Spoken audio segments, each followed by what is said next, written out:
pembelajaran pada pagi hari ini. Terlebih dahulu mari kita berdoa dimulai. Ya, saya pikir itu sudah selesai. Ya. Pada hari ini kita akan mempelajari tentang materi sistem peradilan di Indonesia.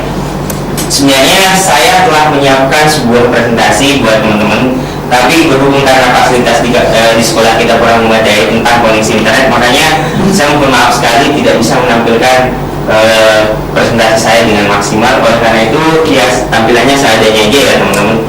Mengenai sistem materi pelajaran kita hari ini, yaitu akan mempelajari tentang bagaimana teman-teman itu bisa mengetahui tentang tugas dan fungsi sistem peradilan yang ada di Indonesia saat ini. Bagaimana kasus-kasus apa saja yang akan diadili di dalam sistem peradilan tersebut. Oleh karena itu langsung saja mari kita mulai pelajaran pada hari ini. Sebelumnya yang tidak hadir siapa ya?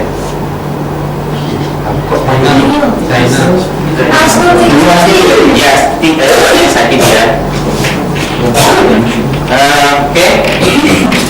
Menurut teman-teman, menurut Undang-Undang Nomor 40 Tahun 2004 kalau nggak salah ya, itu sistem peradilan kita dibagi ke dalam 4 bagian. Yang pertama ada sistem peradilan umum, sistem peradilan agama, sistem peradilan militer, dan peradilan tata usaha negara. Dimana peradilan umum ini terdiri dari pengadilan negeri, yaitu mengadili tentang perkara pidana dan perkara perdata. Di atasnya pengadilan negeri itu terdapat pengadilan tinggi. Pengadilan tinggi ini mengadili tentang perkara banding tingkat 1. Kemudian di atas pengadilan tinggi ada setelah pengadilan tinggi langsung ke Mahkamah Agung yang menguji tentang kasasi, seperti itu ya. Selanjutnya ada pengadilan agama. Nah, bukannya rasis, di Indonesia ini pengadilan agama dikhususkan untuk umat Islam sendiri yang bertujuan untuk menyelesaikan sengketa tentang hal-hal di bidang agama Islam, misalnya sengketa perceraian dan sengketa hak waris, seperti itu ya. Kemudian selanjutnya adalah peradilan militer. Ya, ini sangat khusus ya di negara kita, bahwa pengadilan militer itu dibedakan dengan pengadilan sipil, di mana ada perbedaan kasta antara sipil dan militer. Pengadilan militer ini terbagi dari antara lain pengadilan militer tingkat bawah, itu pusatnya terdapat di misalnya di kabupaten ya. Kemudian pengadilan militer tinggi untuk mengadili pelanggaran pertempuran. Kemudian di atasnya ada pengadilan tinggi, biasanya terdapat di ibu kota provinsi, dan pengadilan militer utama. Ini pengadilan militer utama ini untuk mengadili pangkat-pangkat yang sudah pangkat jenderal. Kemudian ya sama, ujung semua peradilan ini akan bermuara ke Mahkamah Agung. Ya, pengadilan tata usaha negara adalah untuk mengadili tentang sengketa di bidang tata usaha negara. Di bawahnya pengadilan tata usaha negara ini, di bawahnya ada pengadilan tata usaha negara dan pengadilan tata usaha negara. Pengadilan tinggi tata usaha negara. Nah, antara pengadilan umum, pengadilan agama, pengadilan militer, dan pengadilan tata usaha negara akan dibuat di Mahkamah Agung. Selain itu, dalam sistem peradilan di negara kita juga memberi kekuasaan pada membentuk sebuah sistem peradilan yang lain yang namanya adalah Mahkamah Konstitusi dan Komisi Yudisial.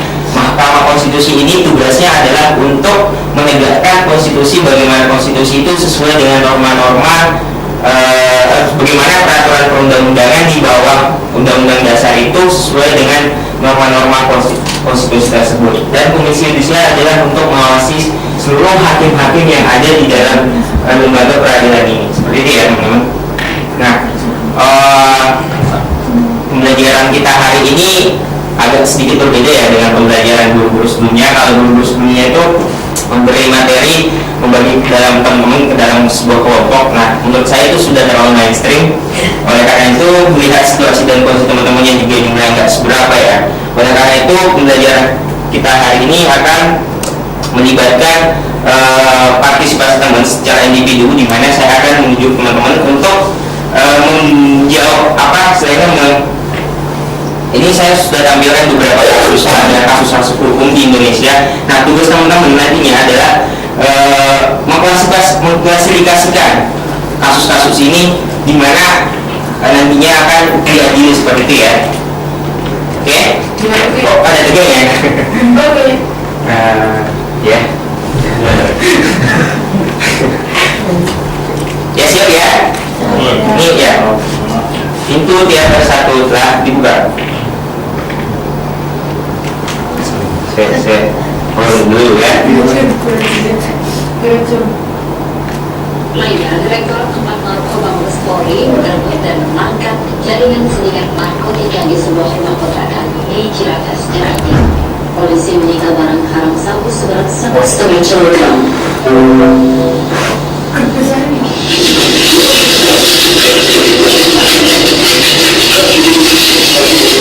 Direktur Tempat Narkoba Mabes Polri kembali menangkap jaringan sindikat narkotika khas kakak di sebuah kota.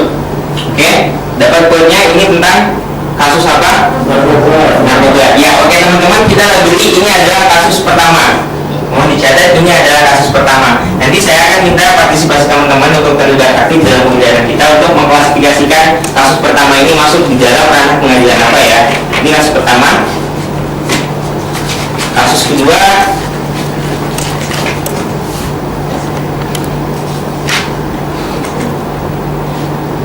KPK menarik akhirnya melayangkan gugatan cerai pada hari Kapri setelah mendengar kontraknya selama 25 tahun. Keputusan mereka yang kerap disapami itu tentu cukup mengejutkan masyarakat. Selanjutnya, hari Kapri bahkan seakan dibuat tak menyangka atas keputusannya itu hingga ia berbuat air mata saat hendak mengungkapkan perceraiannya dengan ibu dari dua anaknya itu. Dilaporkan wartawan pada tanggal 6 Mei 2013. oke, itu adalah kasus kedua ya. Kemudian kasus ketiga,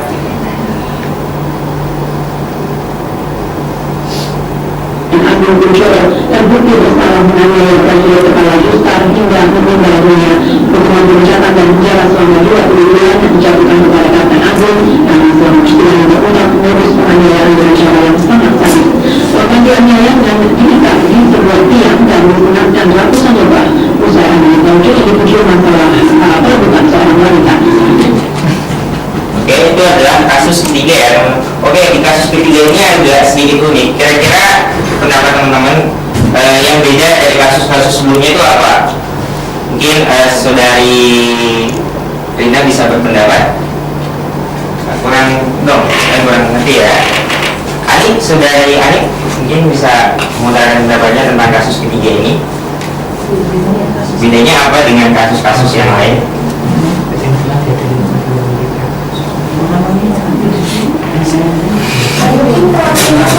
Lakunya gimana?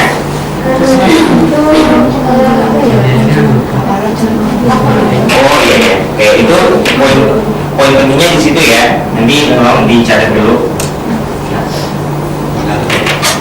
Ya, video yang keempat adalah ya mungkin teman-teman sedikit akrab dengan kasus itu. Bupati Garut Aceh Timur melakukan tuntutan balik kepada DPRD Garut. Ia bersama tim kuasa hukumnya langsung melayangkan DPRD Garut merekomendasikan Bupati Garut Aceh Timur untuk lengser dari jabatannya melalui mekanisme uji materi Mahkamah Agung. Aceh Timur pun tak tinggal diam. Aceh Timur dan tim kuasa hukumnya telah mempersiapkan jalan hukum untuk menuntut DPRD Garut. Alasannya maksud DPRD Garut cacat. Ya, ini saya jelaskan sedikit untuk kasus yang ketiga ini adalah sengketa antara Bupati Garut dan DPRD. Nah, kira-kira nanti jalur pengadilan yang mana yang akan ditempuh oleh si Aceh, Bupati Aceh ini untuk menyelesaikan sengketanya seperti ya. Nah, oke, saya punya sedikit permainan untuk nantinya menjawab pertanyaan kita, permainan kita hari ini.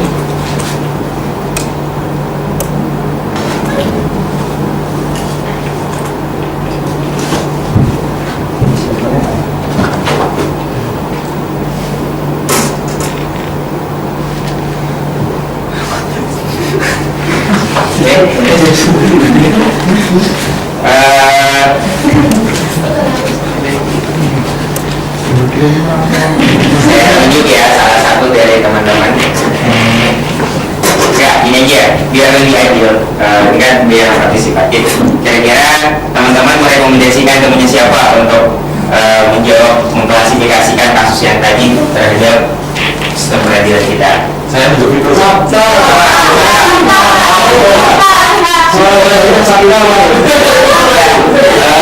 Ada saya menunjuk sejarah itu apa? Kalau dia paling tidak di kelas gitu. Mungkin yang teman-teman saya bisa disiapkan seperti itu. Oke. Mas, itu ini bagusnya dapat kasus yang pertama, kedua, ketiga, keempat, semua ya. Ada kasus yang kedua. Nah, sebenarnya dari itu saudara Vito adalah memberi dari Vito. Nanti tugasnya adalah melengkapi atau memberi tanda kira-kira kasus yang keempat itu akan yang keempatnya tidak, soalnya ini adalah aspirasi dan ujung demokrasi ya Bu. Jadi ini tadi ya, kira-kira di pengadilan mana aja yang terus dijelaskan pengadilan tinggi ini, pengadilan ini letaknya di kota mana, kedudukannya di daerah apa, mungkin kabupaten, kota atau apa. Saya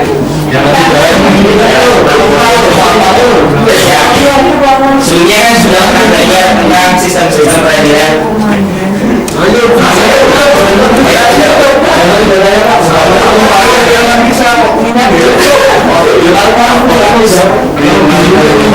Nah, dibuatin pelajaran dulu. Jadi contohkan ya, saya contohkan. Saya ini kasus tentang kasus ini ya. Nanti mau berjalan, saya kita tanya seperti ini. Terus muaranya kemana lagi? Habis itu ya. Jadi coba dicoba dulu.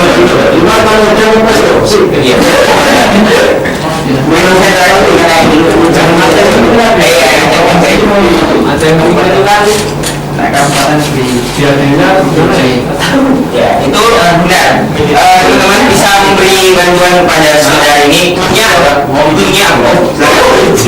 dulunya tentang apa? Mungkin saudara ini bisa memberi dulunya apa? Yang digugat adalah instansi. Yang digugat ada instansi itu dulunya peradilan tata usaha negara. Ya kira-kira peradilan tata itu fungsinya untuk apa? Mengadili kerja DPR itu Pak, sesuai aturan itu bisa diadili di sini. Oh iya, silakan jelaskan. Ini kira-kira perjalanan sampai tahap akhir itu seperti apa? Kan dari Aceh Fikrinya ya. Iya. Kan dia tak terima kalau Ya. kalau dilengsir dalam DPR. Nah, dia menggugat ke Pak Tata Usaha Negara yang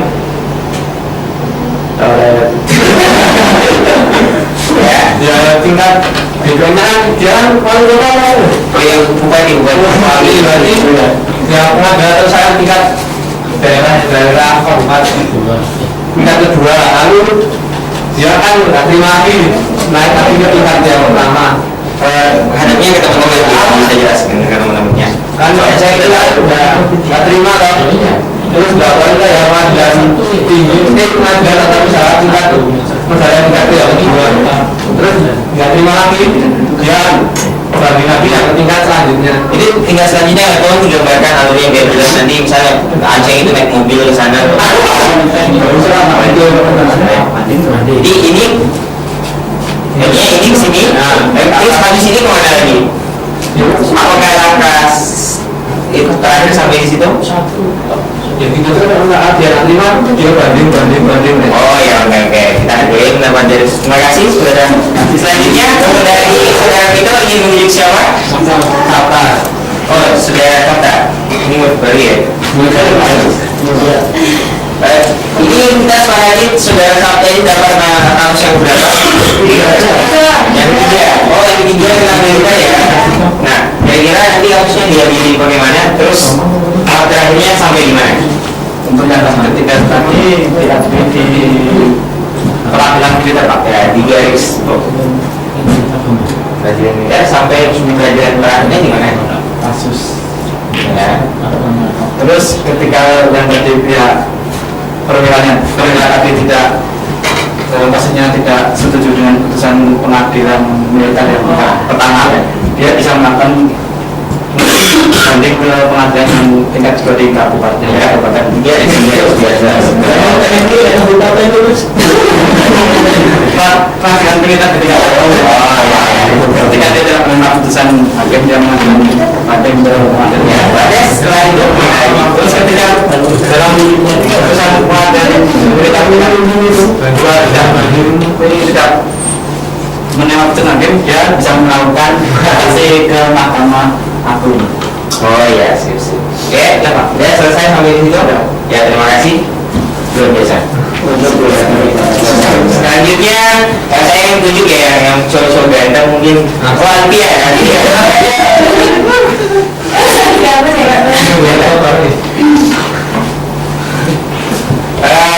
Kalau Alfian kayaknya cocok sama kasus perceraian ya. Kira-kira nanti klunya ada perceraian masing-masing beragama Islam. Nah, kira-kira menurut saudara itu akan diadili di tingkat peradilan mana?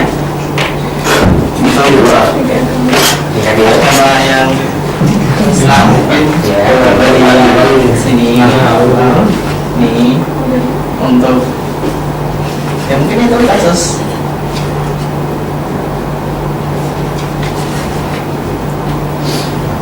ya mana Pak? Saya dulu deh. Ya mungkin ada pertanyaan kenapa dia memilih jalur ini atau kenapa? apa sesuatu Pak boleh yang tadi Pak boleh telepon dan apa Pak? Kan tadi Kan tadi bapaknya bilang kalau apa kasus pengadilan negeri agama itu mengurusi masalah terutama masalah yang berhubungan dengan agama Islam. Yang pertama itu bisa mengurusi waris, terus perceraian, terus hibah dan hibah itu juga diurusi di pengadilan agama.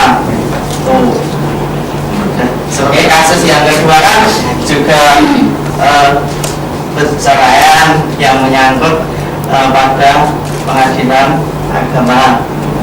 Oke, terima kasih. Nah, terakhir mungkin saudari, ini kayaknya yang dia tentukan. Masih-masih Pak. Oh, masih. Siapa itu juga iya, cek. Prianto. Prianto, Pak. Prianto. Jadi, teman-teman, terima kasih teman-teman. Kita bantu kalau tidak ada ini kasusnya apa dulu sebenarnya? Oh, kasusnya apa? Narkoba itu masuknya tentang di ranah pengadilan pidana atau perdata. Nah, itu masuk di pengadilan mana? Tergantung lokasi. Oh iya, saya itu tadi di kabupaten ya, kita agak sepakati itu di kabupaten, maka Tingkat kedua. Kabupaten enggak? ayo. Iya, dengan tingkat satu. Kasus satu. Nah, dimulai dari sini. Iya. Kemudian kalau putusan hakim dari pengadilan negeri itu dirasa kurang memuaskan bagi terdakwa, maka harusnya mengajukan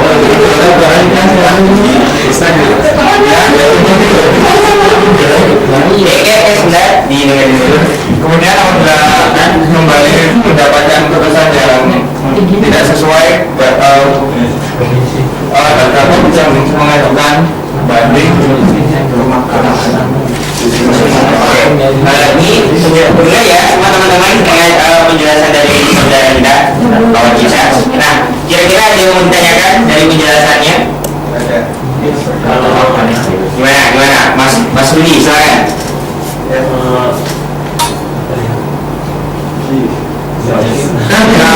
Ada yang oke, silakan. Gimana dari penjelasannya teman kita? Iya. Ada yang protes tentang mungkin argumennya kurang tepat atau apa? Enggak? Tadi yang bandingnya kalau nggak ada diri jawab kalau punya harus bilangnya banding. Ayo, dipertanggungjawabkan temennya, coba. Ya, terus kan aku lupa ya. Lupa. Oke, kalau lupa bisa minta bantuan sama temennya gimana harusnya dari pertanyaan ini ke Mahkamah Agung. Kalau yang pengadilan tingkat satu ke pengadilan tingkat dua kan, kalau mau minta nyatakan banding terus kalau pengadilan tinggi yang namanya tingkat kasasi. Oh, kasasi, oh ya, kasasi ya. Ya. Rasa sanksi dari sebuah pengadilan yang sudah negeri batasi wah ala ya bisa berapa nasib Oke, terima kasih. Nah, silakan dulu. Ayo, ya, saudara itu tidak ada pertanyaan? Pak, kalau tinggalnya nanti setelah kalau MK itu gimana Pak? Oh ya, Iya, dari hasil apa itu di sini. oke, sip. Oke, sebenarnya belum akan saya jelaskan setelah menyimpulkannya simpulkan bersama-sama ya teman-teman. Nah, kalau melihat dari ini kan ada tingkatan-tingkatannya, tingkat pertama, tingkatan kedua. Nah, menurut teman-teman, ini tingkatan-tingkatan ini kira-kira maknanya apa ya dalam sistem peradilan kita? Kira-kira? Kan kita tahu. Iya. Ya, kita asumsikan itu adalah pernyataan yang benar ya, karena memang seperti itu. Sistem peradilan kita mengandung sebuah sistem hierarki. Nah, kalau pertanyaan dari saudara, benar ya. Saya kembalikan dulu.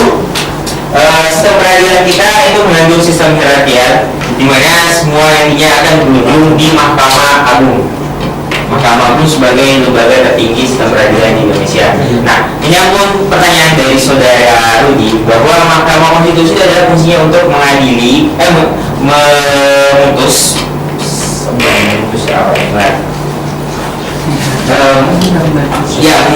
apakah sebuah undang-undang itu bertentangan dengan undang-undang dasar. Sifat putusannya ini adalah final, tidak dapat digabungkan oleh lembaga negara lain. Nah, ini ada sebuah pertanyaan teman-teman. Ini kan kalau di sistem peradilan kita itu, ini mungkin sebagai tugas juga ya untuk minggu depan.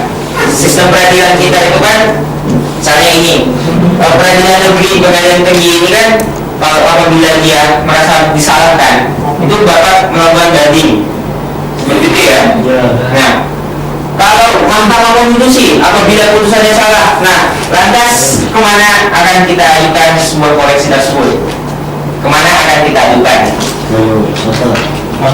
Ayo, ada yang tahu? Dalam bunyi pasal kita undang-undang dasar kita bahwa Mahkamah Konstitusi itu sifat putusannya adalah final dan mengikat. Oke, itu ya sebagai gambaran refleksi aja ya buat teman-teman. Itu adalah menurut saya pribadi adalah sebuah bentuk inkonsistensi harmonisasi dalam sistem peradilan kita, di mana ada sebuah putusan peradilan yang tidak dapat dikoreksi. Itu adalah putusan Mahkamah Agung. Padahal apabila kita lihat dari sifat-sifat semua sistem peradilan ini itu konsisten kan? Gimana, saudara Budi?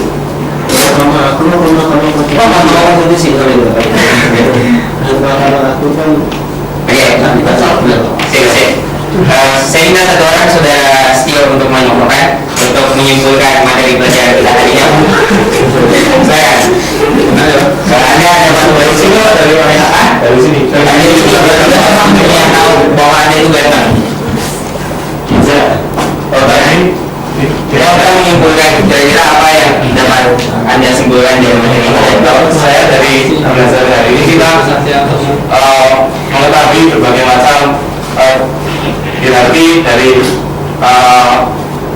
kekuasaan kehakiman di Indonesia. Terus kita mengetahui cara bagaimana kalau kita mengajukan gugatan dari pengadilan tingkat 1 tingkat 2 sampai yang paling atas gitu Pak. Ya sip, oke. Jadi nanti saya simpulkan bahwa saudara Setio bisa mempersiapkan diri nanti di pengadilan mana dia akan jadi. Oke, terima kasih. Assalamualaikum warahmatullahi wabarakatuh. Sampai jumpa di pertemuan minggu depan. Ini habis ya teman-teman. Ya selanjutnya.